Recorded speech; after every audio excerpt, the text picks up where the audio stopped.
la Zona Cero.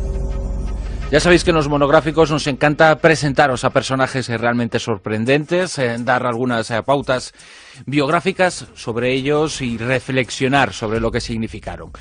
Al que traemos esta noche en el monográfico, desde luego que a nadie va a dejar indiferente. Se trata de Bruno Groening y sobre él hablamos con Jesús Callejo, con Carlos Canales. Muy buenas a los dos. ¿Qué tal, Bruno? Buenas noches. Muy buenas. Sorprendente personaje y no solamente porque se llame como se llama. Bueno, ya eso ya nos pone sobre la pista. Ya tiene que ser un buen personaje, por lo menos. Bueno, Groening, sí, la verdad que tiene un apodo, que es el Doctor Milagro, y a partir de aquí yo creo que ya podemos dar una serie de pistas a todos los oyentes, porque nos encontramos ante un sanador de primera categoría, un sanador que ya murió hace unos cuantos años. No es un curandero cualquiera, si no, no lo hubiéramos traído a este monográfico. Es alguien que rompe todo tipo de récords, no solo en vida, sino también en muerte. Es importante lo que dice Jesús porque dentro de los... Es verdad, yo además yo creo que es el primer sanador, en cierto modo, que traemos al programa, pero Groening es alguien especial porque, entre otras cosas, tiene el récord del mundo de certificaciones médicas de curaciones imposibles. Y es un fenómeno social en Alemania muy interesante. Primero, por la época que le tocó vivir. Fíjate, ya lo has dicho, nació en Danzig en 1906, en la ciudad de Danzig, hoy Polonia, y vivió en la peor época de la historia de Alemania, las dos guerras mundiales.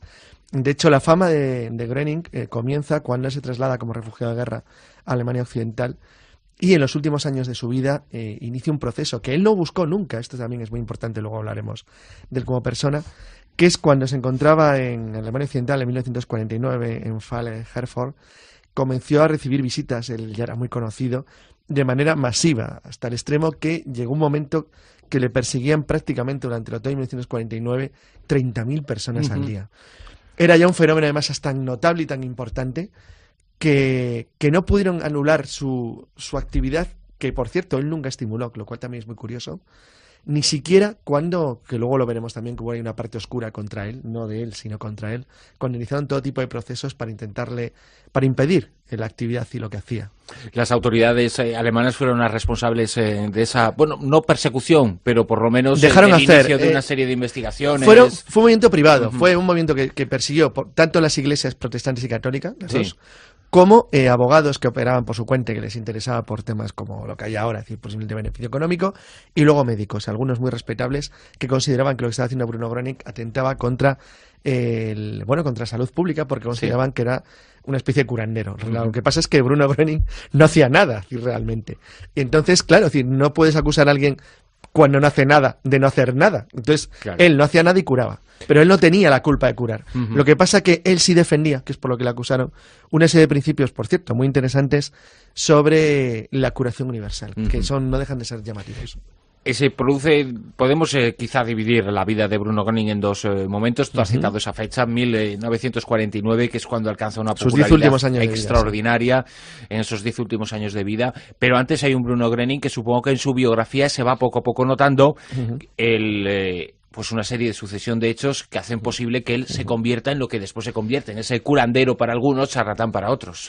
Sí, yo creo que es bueno empezar un poco por el principio, porque muchos oyentes podrán decir, bueno, pero ¿era médico? ¿Qué era realmente? ¿O dónde le venía ese poder de sanación? Bueno, estamos hablando de una persona muy humilde, él era obrero, él empieza siendo un carpintero de la construcción, también es un estibador de puerto, es un obrero de una fábrica, trabaja en el reparto de telegramas, es decir, es una persona humilde, que es el cuarto de 7 hermanos que tienen sus padres, y por lo tanto nada indicaba de que iba a tener este don que luego le haría tan célebre, fíjate, no tanto en España prácticamente es desconocido, fuera de Alemania no es tan conocido, a pesar de que se han creado ahora unos círculos de amigos de Bruno Groening, precisamente para beneficiarse un poco de toda aquella labor que él hizo en vida. Así que estamos hablando de una persona que desde muy joven empieza a tener este tipo de cualidades, de poder, un poder de sanación, que él no sabe controlar, él siempre lo atribuía a Dios, a una energía divina. Y lo sorprendente es que cuando empieza a acudir gente a su consulta, bueno, él antes tiene una serie de peripecias, como decía Carlos, él, participa, sobre todo en la Segunda Guerra Mundial, en la primera pues era muy jovencillo, pero sí tiene una serie de problemas, entre otras porque él se negó a matar, y lo dijo allí públicamente cuando él encerrado en filas. Lo que no era fácil en la Alemania. De hecho, prácticamente, se salva de milagro porque le iban a fusilar. pero se da cuenta de que tanto sus compañeros como los oficiales se van curando de determinadas enfermedades en el momento que entran en contacto con él. Es decir, como decía Carlos hace un momento, él no hacía nada, era su presencia la que curaba. Claro, sí, pero su pensamiento, cuidado, no solo su presencia en sí. Exacto. Bueno, de hecho, claro, él lo sabe de casualidad. Hay un caso muy curioso, el de Dieter Hulsmann. Era un niño de 9 años que tenía una distrofia muscular progresiva y le curó y desde entonces él primero fue consciente de que tenía una capacidad extraña para curar a la gente y lo segundo, es decir, le dio fama, es decir, hizo que esos clásicos, los curanderos, es decir, rápidamente empieza a correr la voz de que haya una persona que es capaz de curar. Lo que pasa es que el caso de Bruno Gröning es muy raro, primero porque decía Jesús, porque fíjate, una persona que durante la época nazi se niega a combatir, bueno, en principio al paredón de fusilamiento y punto. Y es eso que has contado, Jesús, de la forma en la que él se salva, porque poco a poco toda la gente que entra en contacto con él de una manera u otra obtiene algún tipo de beneficio espiritual, físico. Llamaba tanto la atención que se convirtió poco más o menos que una persona intocable. Y bueno, lo sorprendente, claro, es lo que pasa en esta evolución curativa cuando su fama había crecido tanto que él no era consciente realmente de hasta qué punto era capaz de curar a la gente. De hecho, lo que pasa en 1949 en Herford, cuando se le presentan centenares y centenares de personas desuciadas, heridos de guerra, enfermos, gente que no tenía nada, y él simplemente, con la presencia y con los paseos que dio, empieza a curarse. Las curaciones se produjeron en masa, una especie como de Lourdes multiplicada. Es lo que le hizo tan famoso y lo que luego motivó, bueno, la creación de un famoso, ya desde el año 42 había un centro médico, el comité médico del doctor Matthias Kamp, que se dedicaba a verificar las curaciones de Bruno Gröning, que estoy hablando de plena Segunda Guerra Mundial, porque durante la Guerra Mundial ya el caso suyo empezaba a ser ya especialmente llamativo. Pero esas verificaciones, ¿hasta qué punto tenían credibilidad científica? Bueno, muchas se pueden atribuir al efecto placebo, eso es evidente, está bastante claro. Lo que pasa que pues como en muchas cosas de la medicina actual, eso tampoco lo podemos... Pero de momento el centro GMC tiene identificados 3.000 casos de curaciones técnicamente imposibles. Claro, fíjate que él nunca se atribuía a él las curaciones. Él sabía que todos los seres humanos como tal tenemos el poder de curarnos a nosotros mismos. Él pensaba que la salud física era un síntoma claro de nuestro equilibrio interno. Es decir, si nosotros por alguna razón estábamos mal, eso se reflejaba luego en nuestra salud. Por lo tanto, todos teníamos ese mecanismo de curación. Y él lo único que hacía era, a través de esa fuerza del pensamiento, poner en marcha los mecanismos de curación que todos tenemos. De hecho, él no cobraba por ninguna de sus consultas, ni siquiera aceptaba la voluntad, lo cual es algo que le caracterizaba, algo distinto incluso a los curanderos actuales, ¿no? Que no te cobran, pero sí aceptan la voluntad. Él no lo hacía. Él jamás admitió cobrar nada, ni siquiera un tipo de regalo que no fuera sencillamente las gracias, porque siempre pensaba que todo estaba en ese poder curativo emanado de la energía divina. Es decir, él era creyente, él decía que tenía que ser Dios el único que podía conseguir este tipo de curaciones y que él era un intermediario, pero siempre haciendo hincapié que la sanación estaba en cada uno de los seres humanos. Esto es lo que generó muchísima expectación. Por una parte no se le podía acusar de intrusismo en el sentido de que no cobraba, pero por otra parte sí que estaba quitando clientela a muchos médicos oficiales. Hay un detalle importante. Desde 1992, cuando el doctor Matthias Kamp empezó, o sea que es hace relativamente poco tiempo, empezó la investigación científica de los casos de Gröning, hay una cosa que a mí me llama mucho la atención porque elimina la posibilidad de efecto placebo, y es que aunque no lo hemos dicho, Gröning curaba animales. También. Sí. Claro, entonces ahí hay un factor muy especial. El animal no sabe que está ante un curandero. Exacto. O quizás sí. Exacto, no creo. O quizás sí, me refiero en el sentido de que el personaje pudiera emanar algún tipo de característica que pudiera ser percibida incluso por los seres animales. Aparentemente le ocurría. Somos, o sea que... Aparentemente le ocurría, porque le ocurría con los animales lo mismo que con las personas. Por eso los casos de curación animal para la investigación que lleva el GMC desde el año 92 es importante, porque se trata de casos muy curiosos, que además están muy bien documentados, pero claro, en algunas ocasiones incluso por los propios veterinarios. Es decir, lo más interesante de las sanaciones de Gröning es que tienen una gran parte muy similar a los efectos milagrosos, por ejemplo, de Lourdes o de... hay un punto ahí muy similar. Lo que ocurre es que ocurría de una manera diferente, porque se basaba todo en un elemento... Bueno, de hecho, los círculos de Gröning que siguen trabajando en la actualidad se basan simplemente en concentración y tienen como concepto fundamental y principio el no cobrar nunca. Son siempre actividades de tipo gratuito.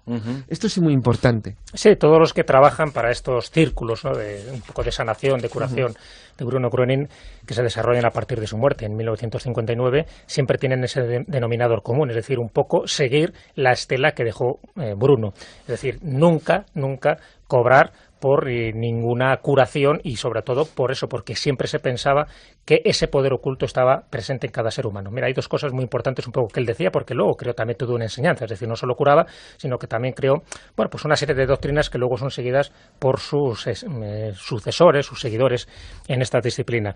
Él decía que él siempre, el protagonista de las curaciones era Dios. Decía, yo solo soy una herramienta de Dios, dad las gracias a él y nunca a mí. Y luego intentaba definir lo que era esa energía divina, es decir, él pensaba que cada uno de nosotros podíamos tomar y transmitir una energía presente en la creación, en fin, que podía ser conocida por muchos nombres, el famoso el ki, el prana, en fin, él lo llamaba la energía divina, y la energía divina él de alguna forma la definía como que no puede ser tocada ni vista, que es más fina y transparente que el vidrio y tan frágil que solo un pensamiento negativo podría destruirla. Es decir, él potenciaba siempre el pensamiento positivo, él sabía que un pensamiento negativo nos podría estar haciendo mucho más daño, por ejemplo, que un virus. Eso es muy importante siempre en Bruno Gröning, es decir, esa sensación de que el poder está en nosotros, de que hay una fuerza superior. Él, de hecho, siempre decía que nadie muere jamás. Es decir, esa trascendencia después de la vida, en este caso después de la muerte, lo decía y lo repetía hasta la saciedad. Decía una de las veces, y por eso se ha repetido, y por eso también es un poco la filosofía que subyace en los círculos de amigos de Bruno Gröning. Es decir, cuando me llaméis estaré a vuestro lado. Él decía eso cuando estaba en vida. Dice, porque no hay ni aquí ni allí, después de lo que llamamos muerte. Decía que hay liberación de la materia, en fin, que a partir de ahí uno se libera de la esclavitud. Por eso, fíjate, que una de las razones fundamentales que tienen estos círculos, siempre asociados a esta figura, es poner su retrato, el retrato de Bruno Gröning, según dicen, igual que pasa, por ejemplo, con el Padre Pío y con gente que está beatificada o canonizada. En este caso estamos hablando de un seglar, de alguien que no tiene nada que ver, en principio, ¿no?, con la estructura jerárquica eclesiástica, nada tiene que ver. Pero, sin embargo, sí hay un mensaje de corte religioso, claro, por lo menos. Pero sí, hay un fondo religioso porque él habla de Dios, con lo cual claro, pero él habla de Dios, porque él considera que de él no viene el poder, es decir, y él llama Dios, esa energía divina, a esa emanación, ¿no?, de la energía que luego puede ser utilizada para curar, pero siempre para curar, no para matar, que también tendría ese efecto negativo. Pero una de las cosas que se utilizan es su retrato. Es decir, él utilizaba siempre su forma de pensamiento, el pensamiento centralizado en esa persona. Nunca quería que le dijeran la enfermedad. Cuando iba un paciente, nunca quería que le dijera, mira, me duelen los riñones o tengo tal problema de ciática. No quería saber nada. Sencillamente se concentraba en él y directamente hacía como una especie de escáner mental y iba determinando aquellas cosas que estaban desequilibradas para ponerlas en el equilibrio. Y justo en ese momento el paciente empezaba a sentir esa sensación de beneplácito, de sensación. Lo que pasa es que los problemas que tuvo, porque actualmente, realmente, aunque en España sea poco conocido, a pesar de lo que ha dicho Jesús, que existe un círculo de amigos de Bruno Gröning, los círculos de amigos de Bruno Gröning son realmente y sin duda alguna probablemente la agrupación más grande de curación por el camino espiritual en el mundo. Claro, es que se parece mucho a un santo y sin embargo no lo es, por lo que te decía. O sea, la fotografía, solo el mero hecho de ver la fotografía. Es la estampita, con perdón. Claro, es la estampita, claro, efectivamente. Pero es lo que dicen. Dice, como él siempre comentó que él seguiría curando desde el más allá y tenía esa fe ciega, por eso se han registrado tantas curaciones, registradas hasta el momento más de 3.000 después de muerto. O sea, en ningún caso, ni siquiera ningún santo, ningún beato, ningún papa se ha registrado tanta curación milagrosa, y cuando digo milagrosa lo pongo entre comillas porque los certificados médicos así lo acreditan. Claro, hay una investigación muy importante, porque hay que tener en cuenta que la polémica con Gröning desaparece con su muerte. De hecho, la sentencia del juicio que tenía en aquel momento en trámite, porque la acusaban de sanar sin autorización. No deja de ser gracioso, porque ya la propia demanda tenía gracia de sanar, pero oye, es que este tío cura. Es decir, ¿cómo que cura? Pues le podías acusar de otra cosa, de intrusismo, pero claro, el problema es que le acusaban de sanar sin autorización médica, es decir, le consideraban un peligro para su salud pública, curiosamente por curar a la gente. Lo sorprendente es que ya ha pasado el tiempo, y además la locura en la que vivía el mundo en aquellos tiempos. Después hubo una investigación bastante seria que hizo la Clínica Universitaria de la Universidad de Heidelberg, la llevó adelante un urólogo, el profesor Weizsäcker, y lo que hicieron es investigar todos los casos que se conocían, muy documentados, pero porque se conocían médicamente, es decir, se conocía el resultado de la curación y se conocía el diagnóstico previo de la sanidad pública o privada alemana, con lo cual tenías un elemento objetivo sobre el que poder pronunciarte. Y la verdad es que los resultados les dejaron sin palabras, no hay explicación posible. Para hablar de su herencia, en cierto modo, de su herencia filosófica, de su herencia espiritual, están esos grupos de seguidores, grupos de amigos. Círculos de amigos se llaman. Círculos de amigos de Bruno Gröning. ¿Cuál es el funcionamiento? ¿Cuál es el trabajo que llevan a cabo este tipo de colectivos y hasta qué punto son relevantes en la Alemania actual? En Alemania son muy importantes, y en el mundo entero. Es decir, en España empiezan ahora, pero en Alemania y Europa Central tienen mucha fuerza, incluso los hay en Japón. Sí, en Estados Unidos, en Sudamérica, en África, en Australia, en China. Es decir, salvo en España, que es verdad que hay un desconocimiento general. Bueno, yo creo que por eso hacemos este monográfico, ¿no? Para que sea conocido Bruno Gröning. Sí que tienen mucha aceptación, y siempre, además, él no los crea, evidentemente, los crea además una mujer, que es la señora Grete Hausler, y lo crea porque ella en 1950... Sí, lo que le pasó es increíble. Claro, se sana espontáneamente durante una conferencia de Bruno Gröning.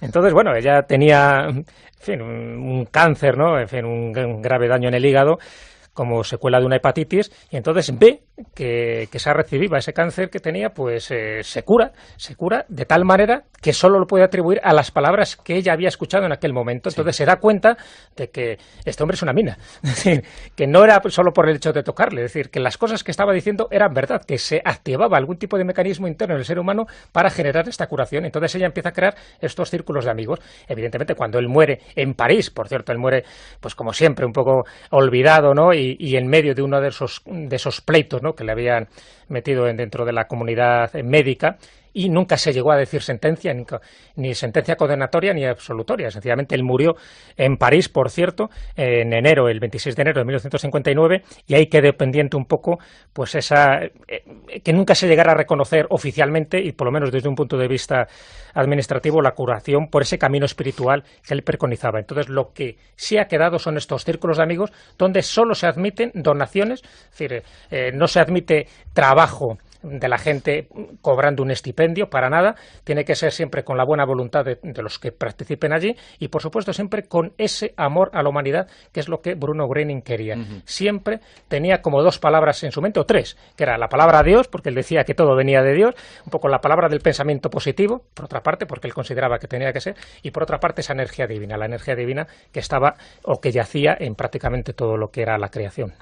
Muy brevemente, porque tenemos ya que ir concluyendo. Además, se trata de un tema verdaderamente, bueno, polémico, porque cuando hablamos de sanadores aquí en este programa siempre hemos sido muy cautos, muy prudentes. Sí. Aquí hemos dado una serie de información sobre Bruno Gröning, pero ahora sí me gustaría, ya digo, muy brevemente, unas pautas personales para aquellos oyentes, por ejemplo, que se encuentren con individuos de estas características, quizá no tan conocidos, porque creo que pese a todo sigue siendo importante el llamamiento a la precaución, ¿verdad? No, desde luego, vamos a ver. Sí, vamos a ver, no es un movimiento básicamente de creencia espiritual, nada más. Es decir, de creencia en, bueno, es de fe en Dios y en que existe una posibilidad en la naturaleza de que cada uno nos curemos, no tiene nada que ver con el sanador o curandero clásico. No, es alguien totalmente diferente, y si un poco lo pudiéramos resumir en una frase, podemos decir que es un poco la sensación, lo que transmitió Bruno Gröning en su vida y en sus obras, es la sensación de que todos podemos curarnos, y que pues hay que tomar una conciencia de esa energía curativa que existe en la creación, y que por lo tanto, si somos capaces de darnos cuenta de eso, nosotros nos podremos beneficiar de esa energía curativa que existe en la misma creación. Ese es el mensaje de Bruno Gröning, esa es la frase y la cita con la que nos quedamos de este personaje extraordinario y singular. Creó toda una polémica enorme en el año 49, falleció 10 años después, a los 53 años de edad, pero medio siglo después su legado sigue absolutamente presente. Sí, tienes un buen tocayo. Un buen tocayo, desde luego. Muchísimas gracias, José Carlos. Hasta luego, Bruno. No persecución, pero por lo menos dejaron el hacer inicio de una serie de investigaciones. Fue un movimiento privado, fue un movimiento que persiguió tanto las iglesias protestantes y católicas, las dos, como abogados que operaban por su cuenta, que les interesaba por temas como lo que hay ahora, es decir, posiblemente beneficio económico, y luego médicos, algunos muy respetables, que consideraban que lo que estaba haciendo Bruno Gröning atentaba contra salud pública, porque consideraban que era una especie de curandero. Lo que pasa es que Bruno Gröning no hacía nada, realmente. Y entonces, claro, no puedes acusar a alguien cuando no hace nada, de no hacer nada. Entonces, claro, él no hacía nada y curaba. Pero él no tenía la culpa de curar. La Zona Cero. Ya sabéis que en los monográficos nos encanta presentaros a personajes realmente sorprendentes, dar algunas pautas biográficas sobre ellos y reflexionar sobre lo que significaron. Al que traemos esta noche en el monográfico, desde luego que a nadie va a dejar indiferente. Se trata de Bruno Groening y sobre él hablamos con Jesús Callejo, con Carlos Canales. Muy buenas a los dos. ¿Qué tal, Bruno? Buenas noches. Muy buenas. Sorprendente personaje y no solamente porque se llame como se llama. Bueno, ya eso ya nos pone sobre la pista. Ya tiene que ser médicas de curaciones imposibles. Y es un fenómeno social en Alemania muy interesante. Primero por la época que le tocó vivir. Fíjate, ya lo has dicho, nació en Danzig en 1906, en la ciudad de Danzig, hoy Polonia, y vivió en la peor época de la historia de Alemania, las dos guerras mundiales. De hecho, la fama de Groening comienza cuando se traslada como refugiado de guerra a Alemania Occidental y en los últimos años de su vida inicia un proceso que él no buscó nunca. Esto también es muy importante, luego hablaremos de él como persona, que es cuando se encontraba en Alemania Occidental en 1949, en Halle-Herford, comenzó a recibir visitas, él ya era muy conocido, de manera masiva, hasta el extremo que llegó un momento que le persiguían prácticamente durante el otoño de 1949 30.000 personas al día. Era ya un fenómeno además tan notable y tan importante que no pudieron anular su actividad, que por cierto él nunca estimuló, lo cual también es muy curioso, ni siquiera cuando, que luego lo veremos también, que hubo ahí una parte oscura contra él, no de él, sino contra él, cuando iniciaron todo tipo de procesos para impedir la actividad y lo que hacía. Las autoridades alemanas fueron las responsables de esa... Bueno, no... Un buen personaje. Bueno, Groening, sí, la verdad que tiene un apodo, que es el Doctor Milagro, y a partir de aquí yo creo que ya podemos dar una serie de pistas a todos los oyentes, porque nos encontramos ante un sanador de primera categoría, un sanador que ya murió hace unos cuantos años. No es un curandero cualquiera, si no, no lo hubiéramos traído a este monográfico. Es alguien que rompe todo tipo de récords, no solo en vida, sino también en muerte. Es importante lo que dice Jesús porque dentro de los... Es verdad, yo además yo creo que es el primer sanador, en cierto modo, que traemos al programa, pero Groening es alguien especial porque, entre otras cosas, tiene el récord del mundo de